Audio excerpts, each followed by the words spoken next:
그날 밤 바보 머슴이 검을 들었습니다.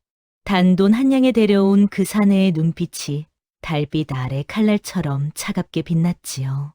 그 검이 겨눈 첫 번째 목은 원님이 아니라 한양에서 내려온 대감이었습니다. 그리고 그 대감의 손에는 윤진사 집 대문에 붙은 것과 같은 붉은 종이가 쥐어져 있었지요. 다음 이야기가 궁금하시다면 구독과 좋아요 눌러주세요. 진이에게 큰 힘이 됩니다. 옛날 옛적 숙종 임금께서 나라를 다스리시던 때였습니다. 겉으로는 천하가 태평했으나 한양거리 곳곳에는 이상한 소문이 떠돌았지요. 검은 밤마다 이름도 없이 사라지는 이들이 있다는 소문 말입니다. 한양 외곽 경기 광주부에는 어둠이 더욱 짙게 드리워져 있었습니다. 양반과 사대부들은 낮에는 예의를 갖췄으나 밤이면 서로의 목숨을 노리는 암투가 끊이지 않았지요. 누군가는 밤사이 목숨을 잃었고 누군가는 하루아침에 역적의 누명을 썼습니다. 과연 이 어둠 속에서 누가 살아남을 수 있을까요? 그날 새벽 윤진사 집 대문에 붉은 글씨 두 자가 붙어 있었습니다. 역적. 그 어둠 한가운데 윤서연이라는 여인이 살고 있었습니다. 서연은 한때 명문가의 외동딸이었습니다. 서연의 아버지 윤진사는 청렴결백하기로 소문난 선비였지요. 그러나 석 달 전 아버지는 역적의 누명을 쓰고 옥사했습니다. 천한 역적의 딸이 감히. 마을 사람들은 서연을 보며 침을 뱉었습니다.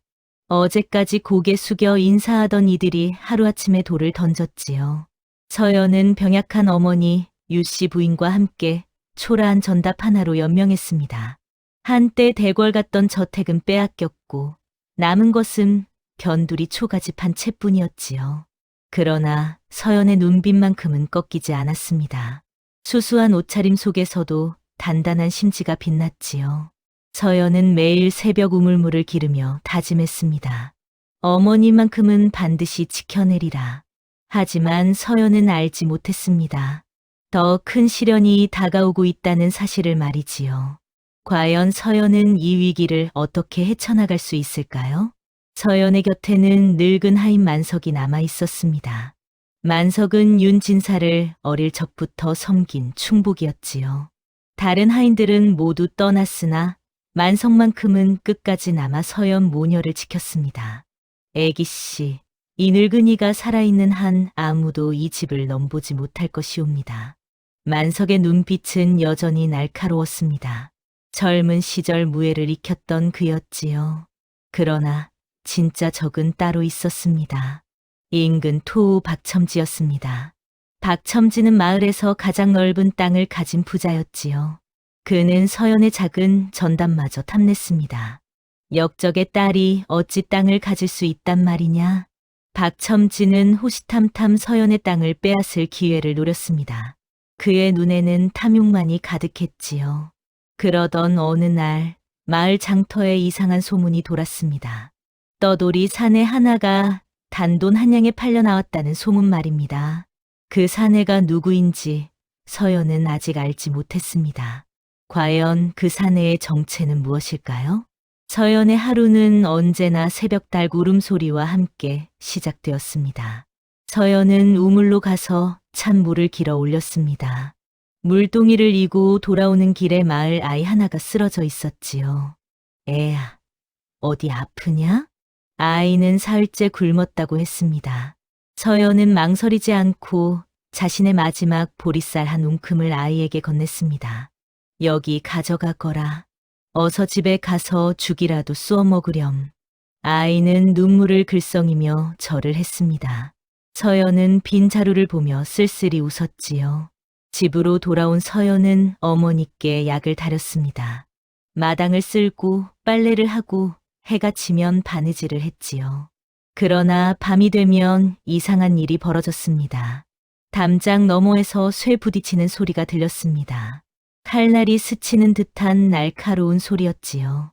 서연은 창문 틈으로 밖을 내다보았으나 검은 그림자만 어른거릴 뿐이었습니다. 마당 끝 턱간에는 오래된 녹슨 칼 한 자루가 놓여 있었습니다. 아버지가 남긴 것이었지요. 서연은 그 칼을 볼 때마다 가슴이 먹먹했습니다. 아버님, 저는 무엇을 해야 하나이까? 밤하늘의 별만이 서연의 물음에 답했습니다. 과연 이 불안한 밤은 무엇을 예고하는 것일까요? 사흘 후 서연은 장터로 향했습니다. 어머니의 약을 구하려면 돈이 필요했지요. 서연은 집에 남은 녹그릇 2개를 보자기에 싸서 가져갔습니다. 장터는 시끌벅적했습니다. 온갖 물건을 파는 상인들과 구경꾼들로 가득했지요. 그때 장터 한쪽에서 사람들이 웅성거리는 소리가 들렸습니다. 저것 좀 보게. 저런 바보를 누가 사가겠나? 한양이면 싸지 않나? 장작이라도 패게 하면 본전은 뽑겠네. 서연은 호기심에 사람들 사이를 비집고 들어갔습니다. 그곳에는 한 사내가 멍하니 앉아 있었습니다. 헤어진 옷에 더러운 얼굴, 마리의 어눌하고 눈빛은 초점이 없었지요. 그러나 묘하게도 몸집은 건장했습니다. 이놈아, 내 이름이 뭐냐? 이인신 매매꾼이 소리쳤으나 사내는 입만 벙긋거릴 뿐 대답하지 못했습니다. 이름도 모르는 바보로구만. 한양.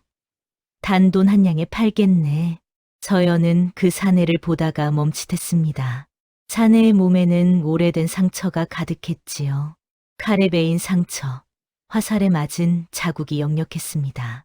저 사람은 대체 어떤 삶을 살았을까? 서연의 마음 한구석이 아렸습니다. 과연 서연은 이 사내를 데려갈까요? 서연은 고민에 빠졌습니다. 집에는 쌀도 없고 어머니의 약값도 부족한 형편이었지요. 그런데 사람을 한 명 더 먹여 살린다는 것은 무모한 일이었습니다. 그러나 서연은 그 사내를 차마 외면할 수 없었습니다. 저 사람도 누군가의 자식일 텐데. 서연은 보자기를 풀어 녹그릇을 팔았습니다. 그리고 받은 돈 한 양을 인신매매꾼에게 건넸지요. 이 사람, 제가 데려가겠습니다. 매매꾼은 신이 나서 돈을 챙겼습니다. 사람들은 서연을 보며 고개를 저었지요. 역적의 딸이 바보를 산다니 꼴값이로구만. 서연은 아랑곳하지 않고 사내를 일으켜 세웠습니다. 일어나시게. 나를 따라오시오. 사내는 멍하니 고개를 끄덕였습니다. 서연은 사내의 손을 잡고 집으로 향했지요. 그 손은 거칠었습니다. 무언가를 오래 쥐었던 손이었지요. 그러나 서연은 그것이 무엇인지 알지 못했습니다. 집에 도착한 서연은 만석을 불렀습니다. 만석 영감, 이분께 일감을 주시오. 장작을 패고 물을 기르면 되겠지요. 만석은 사내를 보더니 눈살을 찌푸렸습니다. 무언가 석연찮은 느낌이 들었지요. 애기씨, 이자의 눈빛이 예사롭지 않습니다. 괜찮습니다. 바보일 뿐이니까요. 서연은 사내에게 이름을 물었으나 사내는 대답하지 못했습니다. 그럼 오늘부터 돌쇠라 부르겠습니다. 헛간에서 주무시오. 돌쇠는 고개를 끄덕이고 헛간으로 향했습니다. 서연은 알지 못했습니다. 한 양짜리 머슴이 아니라 조선이 숨긴 칼을 데려온 줄을. 그 선택이 집안을 살릴지 파멸로 이끌지 말이지요. 과연 돌쇠는 어떤 사람일까요? 보름이 지난 어느 밤이었습니다. 달빛이 유난히 밝았지요. 서연은 잠결에 이상한 소리를 들었습니다. 이야, 비명 소리였습니다. 담장 밖에서 들려왔지요. 서연은 황급히 창문을 열고 밖을 내다보았습니다. 그러나 아무것도 보이지 않았지요. 다만 바람에 나무심만 흔들릴 뿐이었습니다. 무슨 일이지? 서연은 불안한 마음에 마당으로 나갔습니다. 그때 헛간에서 희미한 불빛이 새어나왔지요. 서연은 조심스럽게 헛간으로 다가갔습니다.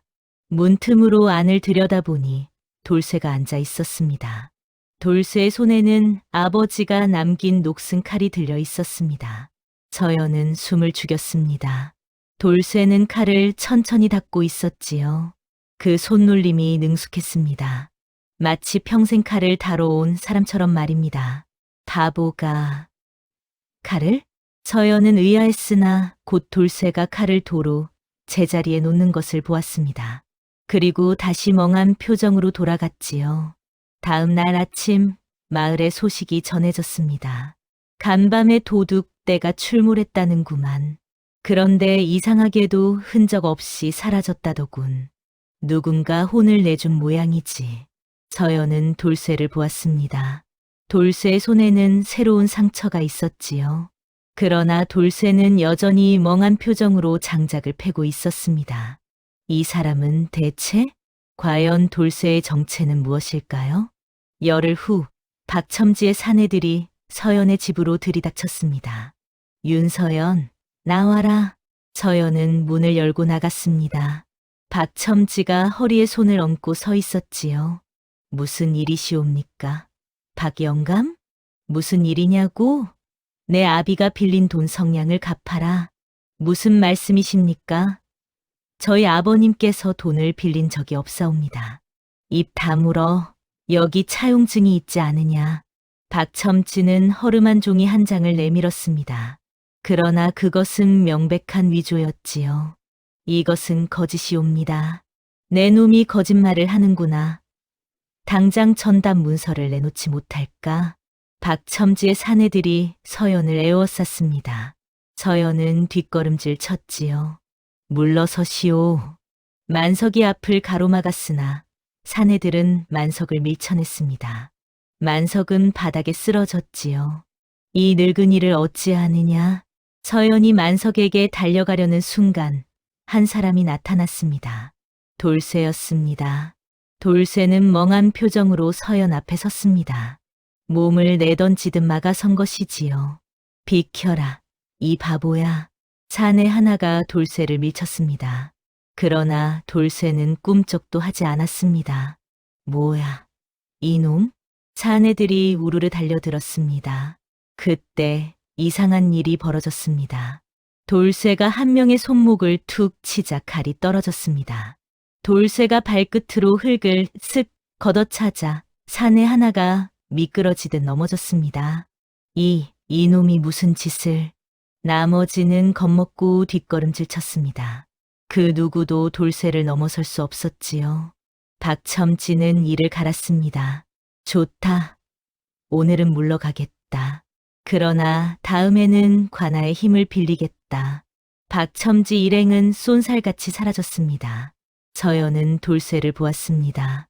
돌쇠는 다시 멍한 표정이었지요. 과연 돌쇠는 어떻게 사내들을 막아낸 것일까요? 그날 밤 서연은 잠을 이룰 수 없었습니다. 낮에 본 광경이 계속 머릿속을 맴돌았지요. 돌쇠가 사내들을 막아낸 그 순간 말입니다. 어떻게 저럴 수가? 서연은 물을 마시러 마당으로 나갔습니다. 우물가로 가는 길에 헛간을 지나쳤지요. 그때 헛간 문틈으로 달빛이 새어 들어왔습니다. 서연은 무심코 안을 들여다보았습니다. 그리고 숨이 멎는 듯 했지요. 돌쇠가 서 있었습니다. 그러나 그것은 서연이 아는 돌쇠가 아니었습니다. 멍한 눈빛이 사라졌습니다. 대신 칼날처럼 차갑고 날카로운 시선이 달빛을 가르고 있었지요. 돌쇠는 손에 든 나뭇가지를 휘둘렀습니다. 그 움직임은 물 흐르듯 자연스러웠지요. 바람조차 돌쇠의 검에 따라 움직이는 듯했습니다. 돌쇠가 긴 한숨을 내쉬었습니다. 그리고 다시 멍한 표정으로 돌아갔지요. 서연은 황급히 몸을 숨겼습니다. 가슴이 두근거렸지요. 저 사람은 바보가 아니다. 서연은 깨달았습니다. 돌쇠가 무언가를 숨기고 있다는 것을 말이지요. 그러나 동시에 두려움도 밀려왔습니다.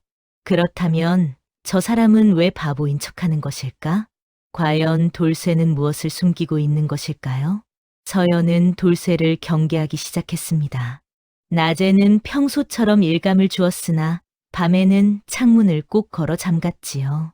그러나 돌쇠는 변함이 없었습니다. 여전히 말이 어눌했고 시키는 일만 묵묵히 했습니다. 어느 날 어머니의 병이 깊어졌습니다. 애야, 기침이 멎지를 않는구나. 유씨 부인은 피까지 토했습니다. 서연은 당황했지요. 어머님, 제가 곧 약을 구해오겠나이다. 서연은 장터로 달려갔으나 주머니에는 돈이 한 푼도 없었습니다. 약방 주인은 고개를 저었지요. 돈이 없으면 약도 없소. 서연은 망연자실했습니다. 집으로 돌아오는 길에 눈물이 흘렀지요. 집에 도착하니 돌쇠가 어머니 곁에 앉아 있었습니다. 돌쇠, 무엇을 하는 게요? 서연이 놀라 물었습니다. 돌쇠는 손에 약재 꾸러미를 들고 있었지요. 약, 구했습니다. 돌쇠의 말이 어눌했습니다. 그러나 손에 든 약재는 틀림없었지요. 이걸 어디서? 산에 있었습니다. 돌쇠는 산을 헤매며 약초를 캐온 것이었습니다.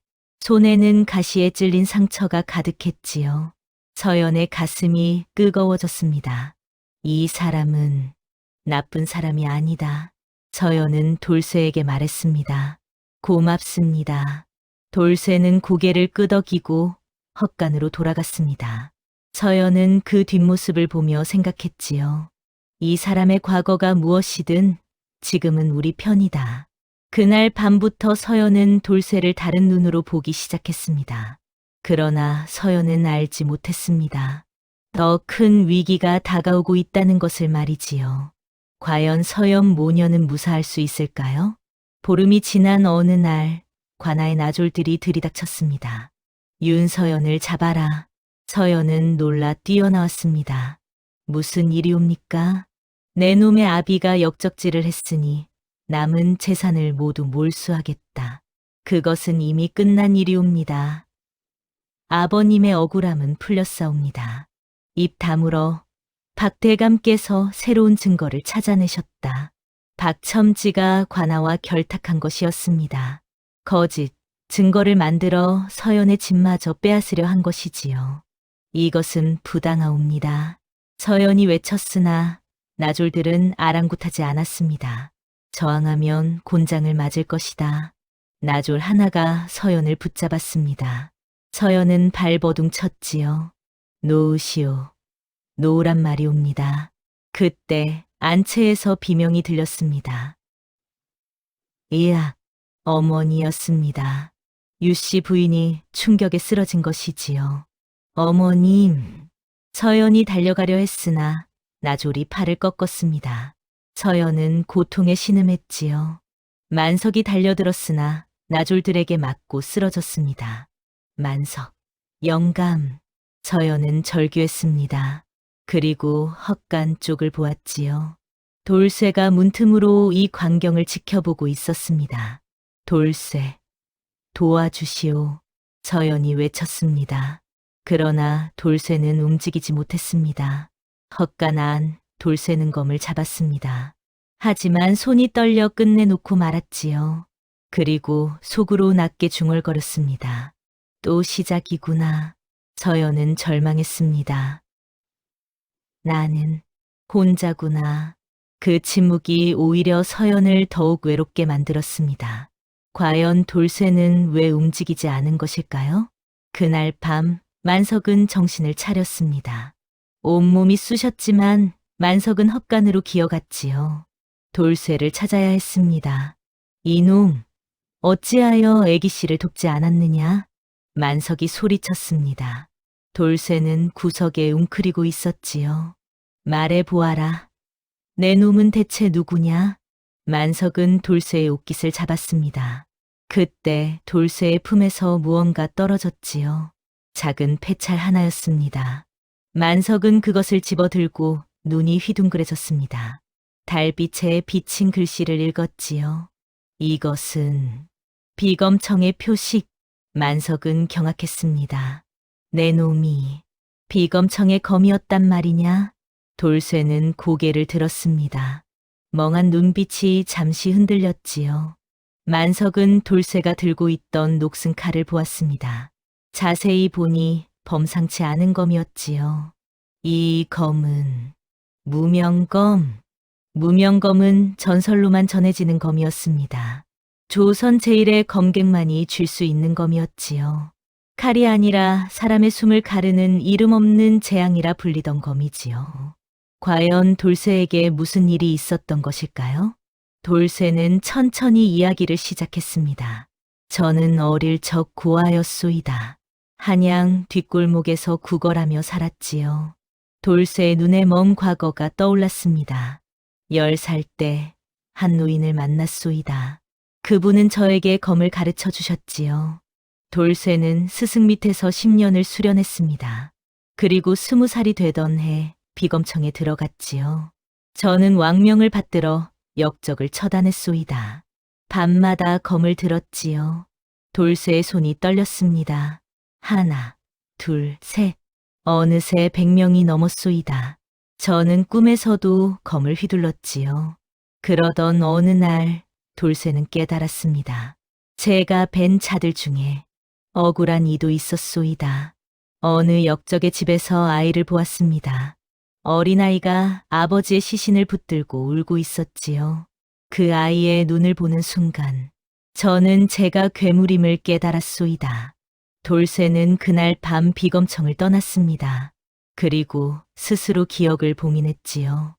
다시는 검을 들지 않겠다고 스스로 맹세했소이다. 돌쇠는 바보 행세를 하며 떠돌았습니다. 그것이 속죄라 생각했지요.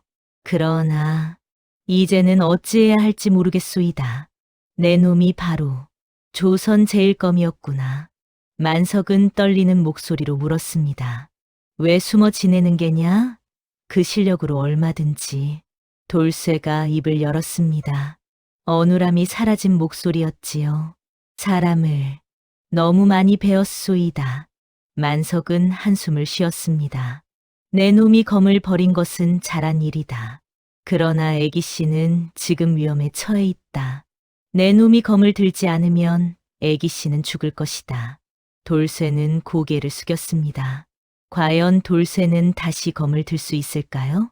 다음 날 만석은 몰래 박첨지의 저택을 염탐했습니다.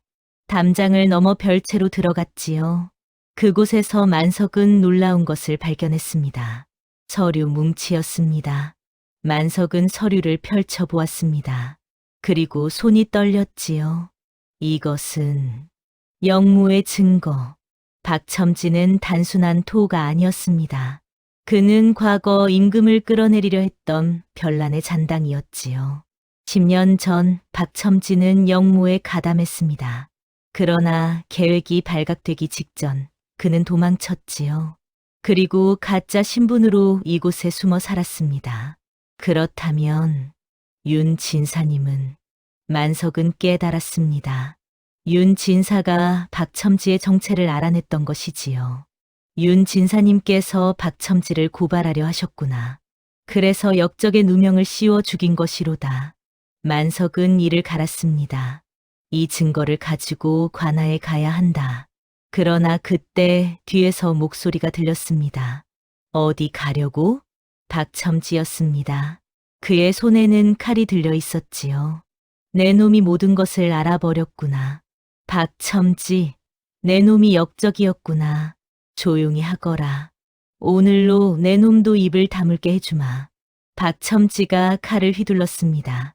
만석은 피했으나 팔에 칼이 스쳤지요. 만석은 도망쳤습니다. 서류를 품에 안고 담을 넘었지요. 잡아라. 박첨지의 사내들이 뒤쫓았습니다. 과연 만석은 무사히 도망칠 수 있을까요? 만석은 집으로 돌아왔습니다. 온몸이 피투성이었지요. 서연은 놀라 만석을 부축했습니다. 만석 영감, 무슨 일이옵니까? 애기 씨, 이것을 보시오. 만석은 품에서 서류를 꺼냈습니다. 서연은 서류를 읽고 경악했지요. 이것은 박첨지가 역적이라는 증거. 그렇소. 윤 진사님은 억울하게 돌아가신 것이오. 서연은 눈물을 흘렸습니다. 아버지가 역적이 아니었음을 증명할 증거였지요. 이것을 관아에 가져가야 하옵니다. 만석이 피투성이로 오며 말했습니다. 이미 서류 사본은 장날 역참으로 보냈소. 그러나 그때 밖에서 함성이 들렸습니다. 불이야. 서연은 창밖을 보았습니다. 집이 불타고 있었지요. 이것은 박첨지의 사내들이 집에 불을 지른 것이었습니다. 증거를 없애고 모두를 죽이려는 것이지요. 어머님, 서연은 안채로 달려갔습니다. 그러나 불길이 너무 거셌지요. 애기씨, 위험하오. 만석이 서연을 붙잡았습니다. 그 순간 안채가 무너졌지요. 어머님, 서연은 절규했습니다. 어머니가 그 안에 계셨지요. 서연아, 너는 꼭 살아남아라. 서연은 무릎을 꿇었습니다. 모든 것이 끝났습니다. 집은 불타고 어머니는 돌아가셨고 증거마저 사라질 위기였지요. 하하, 박첨지가 웃으며 나타났습니다. 이제 끝이로구나, 윤서연. 관아의 나졸들도 함께 있었습니다. 그들은 박첨지와 한패였지요. 역적의 딸을 잡아라. 나졸들이 서연을 붙잡았습니다. 서연은 더 이상 저항할 힘이 없었지요. 돌쇠, 돌쇠. 서연은 헛간 쪽을 보았습니다. 그러나 돌쇠는 나오지 않았지요. 모든 것이 끝났구나. 과연 서연은 이대로 끝나는 것일까요? 헛간 안 돌쇠는 무릎을 꿇고 있었습니다. 서연의 절규가 들렸습니다. 만석의 신음이 들렸지요. 불타는 냄새가 코를 찔렀습니다. 다시는 검을 들지 않겠다고. 돌쇠의 손이 떨렸습니다. 그러나 돌쇠는 고개를 들었습니다. 녹슨 검이 달빛에 반짝였지요.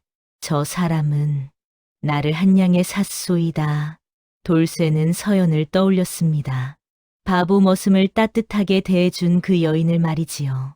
처음으로 사람 대접을 받았소이다. 돌쇠는 천천히 검을 집어 들었습니다. 이번 한 번만, 마지막으로 검을 쥔 손이 더 이상 떨리지 않았습니다. 돌쇠의 눈빛이 변했지요. 멍함이 사라지고 칼날처럼 차가운 빛이 흘렀습니다. 조선 제1검, 오늘로 다시 숨을 쉬노라. 돌쇠는 헛강 문을 박차고 나갔습니다. 달빛 아래 한 사내가 섰습니다. 더 이상 바보가 아니었지요. 그는 검을 품에 안고 어둠 속으로 사라졌습니다. 과연 돌쇠는 무엇을 할 것인가요? 한밤중 박첨지의 별채였습니다. 박첨지는 술을 마시며 웃고 있었지요. 이제 모든 것이 끝났다. 그의 주변에는 사내들이 둘러서 있었습니다. 모두 칼을 차고 있었지요. 내일이면 윤서연은 끝장이고 그 땅도 내 것이 된다. 그때 촛불이 꺼졌습니다. 뭐야? 누구냐? 어둠 속에서 바람이 불었습니다. 차가운 칼바람이었지요. 비명 하나가 울렸습니다. 사내 하나가 쓰러졌지요. 적이다. 적습이다. 사내들이 칼을 뽑았습니다. 그러나 어둠 속에서는 아무것도 보이지 않았지요. 어디 있느냐? 칼이 허공을 갈랐습니다. 그리고 또 한 명이 쓰러졌지요. 괴물이다. 사내들은 공포에 떨었습니다. 박첨지가 소리쳤습니다. 도망치지 마라. 모두 합쳐서 덤벼라. 10명의 사내들이 일제히 칼을 휘둘렀습니다. 그때 달빛이 구름 사이로 비쳤습니다. 한 사내가 섰습니다. 손에 검을 쥐고 있었지요. 내 놈은. 박첨지는 그 얼굴을 알아보았습니다. 바보 머슴. 돌쇠가 입을 열었습니다. 더 이상 바보가 아니오. 검이 달빛에 반짝였습니다. 사내들이 달려들었습니다. 죽여라. 돌쇠는 움직였습니다. 물 흐르듯 자연스러운 검법이었지요. 사내들은 쓰러졌으되 피는 많지 않았습니다. 급소를 피해 쓰러뜨린 것이지요. 이야, 살려줘. 순식간이었습니다. 10명의 사내들이 모두 바닥에 나뒹굴었지요. 박첨지만 남았습니다. 이럴 수가. 박첨지는 뒷걸음질 쳤습니다. 돌쇠가 천천히 다가왔지요. 내 놈은 대체 누구냐? 기억할 필요 없소. 돌쇠의 검이 박첨지의 목에 닿았습니다. 영무의 증거는 이미 관하로 갔소. 이제 모든 것이 끝났소이다. 박첨지는 그 자리에 주저앉았습니다. 과연 모든 진실이 밝혀질까요? 다음 날 관아에서 사람들이 왔습니다. 이번에는 진짜 관군이었지요. 박첨지와 그의 일당들이 모두 잡혀갔습니다. 박첨지는 역적의 잔당이었다. 윤진사는 억울하게 죽었구나. 마을 사람들이 웅성거렸습니다. 영무의 증거가 조정에 올라갔고 진상이 밝혀진 것이지요. 서연의 집안은 누명을 벗었습니다.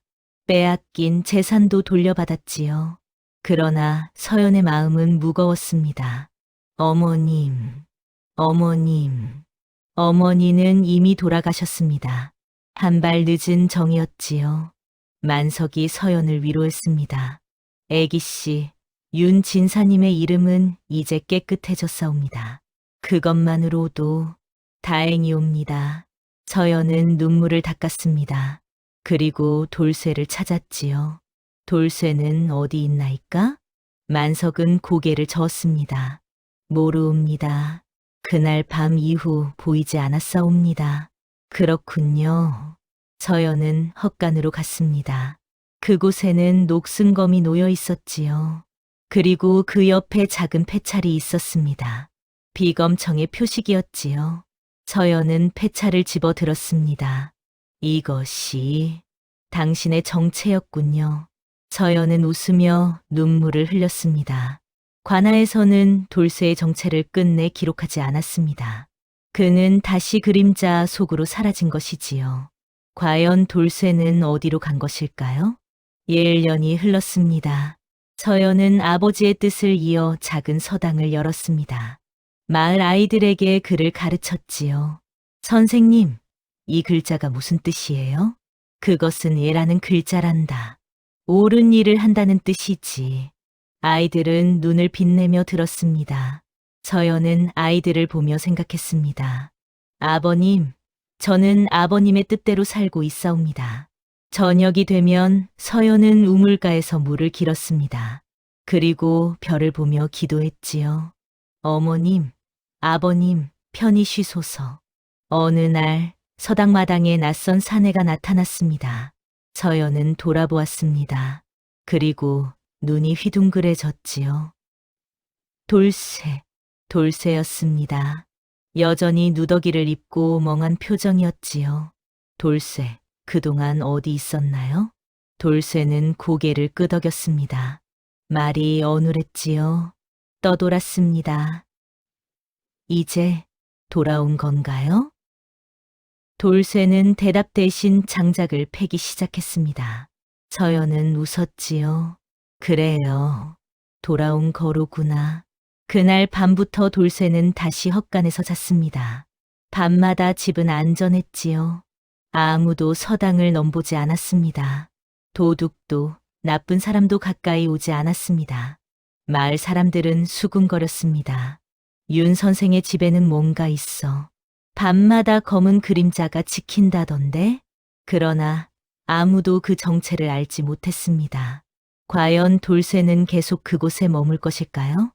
어느 보름달 밤이었습니다. 서연은 마루에 앉아 달을 보고 있었습니다. 돌쇠가 옆에 앉았지요. 둘은 말없이 달을 보았습니다. 한참을 그렇게 있다가 서연이 입을 열었습니다. 돌쇠. 네, 그날 왜 나를 따라왔나요?